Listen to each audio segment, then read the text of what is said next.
பிரியமானவர்களே, இந்த நாள் உங்களை சந்திக்கிற நான் மிகுந்த மகிழ்ச்சி அடைகிறேன். நாளை தினத்தில் நமக்கு காலையில் 3 ஆராதனைகள் இருக்கிறது.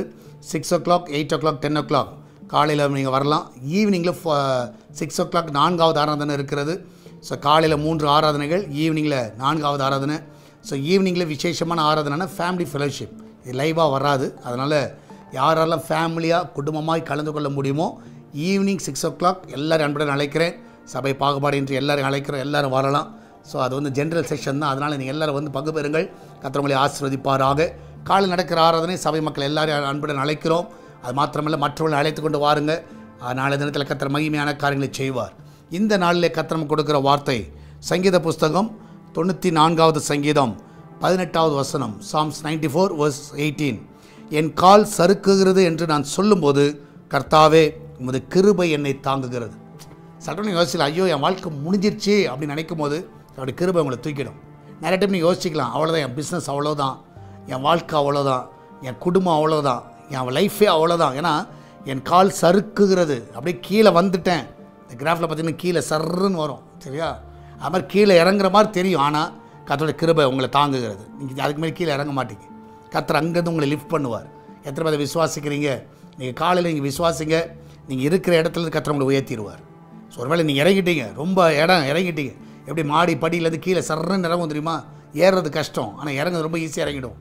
ஸோ ஒருவேளை நீங்கள் அது மாதிரி ஒரு சறுக்கிற ஒரு நிலைமையில் நீங்கள் இருக்கலாம். ஆனால் கர்த்தர் உங்களை தூக்கிடுவார். உங்களை அதுக்கு மேலே கீழே இறங்க விடமாட்டார். கர்த்தர் உங்களை உயர்த்திடுவார். நம்ம எல்லாம் ஜெபிக்கலாமா? நன்றி ஆண்டவரே, அன்னையருடைய பிஸ்னஸை ஆண்டவரே, அன்னையுடைய வேலையில், அன்னையருடைய கர்த்தாவே இன்வெஸ்ட்மெண்ட்டில், அன்றைய கர்த்தாவே குடும்ப வாழ்க்கையில் எல்லாவற்றிலும் ஆண்டவர் ஒரு பெரிய ஒரு லாஸ், ஒரு பெரிய சறுக்குதல் அன்றைய கர்த்தாவே இந்த வேளையில் நடந்திருக்கலாம். ஆனால் என் தேவன் அந்த இடத்துல அந்த பிள்ளைகள் கர்த்தாவே நீர் உம்முடைய கிருபையினால் தாங்குவதற்காய் நன்றி. அந்த பிள்ளைகளை ஆசீர்வதிங்கப்பா. இதனால் நல்ல உயர்வை கட்டளையிடுங்க. அந்த பிள்ளைகள் இருக்கிற நிலைமையை காட்டில ஆண்டவரே பல 1000 மடங்கு உயர்வை கர்த்தாவே அந்த பிள்ளைகள் பார்க்க உதவி செய்யுங்க. எல்லாவற்றுக்கும் மேலாக ஆண்டவரே, இந்த நாளிலும் ஆண்டவரே என் தேவன் தாமே ஒவ்வொரு நீங்கள் ஆசீர்வதித்து அவங்க அப்பத்தையும் தண்ணீரையும் எண்ணெயும் ஆசீர்வதித்து ஆண்டவரே அந்த குடும்பம் நன்றாய் திருப்தியாய் சாப்பிட உதவி செய்யுங்க. அந்த கிச்சன் பகுதியில் நல்ல பாதுகாப்பை கட்டளையிடுங்க.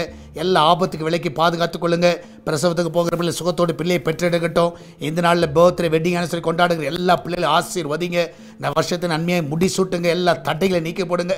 திருமண தடைகள், கடன் பிரச்சனையில் கர்த்தாவே இருக்கிற பிள்ளைகளை கடலேருந்து வெளியே கொண்டு வாங்க. கர்ப்ப தடைகளை நீக்குங்காண்டவர், வேலை தடையை நீக்குங்காண்டவரை, வீடு கட்ட இருக்கிற எல்லா தடைகள் விளக்குங்க. கோர்ட் கேஸில் இருக்கிற எல்லா தடைகள் விலகட்டும். வர வேண்டிய பணங்கள் வர முடியாதபடி தடைப்பட்டிருக்கிற காரணங்களை விலகட்டும். இந்த வேலை எல்லா பலவீனங்களை நீக்குங்க. கேன்சர் வியாதிகளை மறைய செய்யுங்க. என் தேவன் தாமே ஒவ்வொரு சுகமாக்குங்க. என்ன பலவீனங்கள் இருந்தாலும் மறைந்து போவதாக இயேசுவின் நாமத்தில் சுகத்தை பெற்றுக்கொள்ளட்டும் ஆண்டவரே. இந்த நாளில் சால்வேஷன் டிவிக்காய் ஜெபிக்கிறோம். இந்த சுவிசேஷ பணி எல்லா இடத்துலையும் கொண்டு செல்ல உதவி செய்யுங்க. எஸ்தர் திருச்சபைக்காய் ஜெபிக்கிறோம். எங்களுக்கு சொந்த ஆலயம் கட்டுவதற்கு பண தேவையெல்லாம் சந்திங்கப்பா. என் தேவன் தானே ஜனங்களுடைய இருதயத்தில் பேசுங்க. ஆலயத்தை கட்டுகிற பணியில் நாங்கள் எல்லாரும் கை கோர்த்து செயல்பட எழுந்து கட்டுவோம் வாருங்கள் என்று சொன்னது போல் ஆண்டவரே எல்லா சால்வேஷன் வியூவர்ஸ் நாங்களும் சேர்ந்து எழுந்து கட்டவும் ஆண்டவரே. கத்தா சீக்கிரத்தில் கத்தா சொந்த இடத்துல ஆண்டவரே கத்தாவே ஆராதனை கத்தாவை நாங்கள் செய்யத்தக்கதாக உண்மை முழு இடத்தோடு கத்தா உயர்த்தத்தக்கதாக அந்த மகிமையான கரலை செய்வீராக. அந்த தேவையெல்லாம் நீங்கள் சந்திங்க. அநேக ஊழியத்தை தாங்க உதவி செய்யுங்க. சபை கட்டுமான பணிக்கு உதவி செய்யுங்கப்பா. நீரே கூட அந்த வழிநடத்த எல்லாரோட நீர் பேசுவீராக. மகிமையான காரியங்களை செய்யுங்கப்பா. தொடர்ந்து நாமத்தை மகிமைப்படுத்துங்க. பெரிய காரியங்களை செய்யும். இயேசுவின் நாமத்தில் ஜெபிக்கிறோம் எங்கள் அன்பின் பரலோக பிதாவே. ஆமேன், ஆமேன். பிரியமனே, கர்த்தர் உங்க கூட இருக்கிறார். தைரியமா இருங்க. எதை குறித்து கலங்காதீங்க. கர்த்தர் பெரிய காரியங்களை செய்வார். நாளை தினத்தில் நடக்கிற ஆராதனையில் வந்து பங்கு பெறுங்கள். உங்களை நாங்கள் சந்திக்கிறோம். God bless you.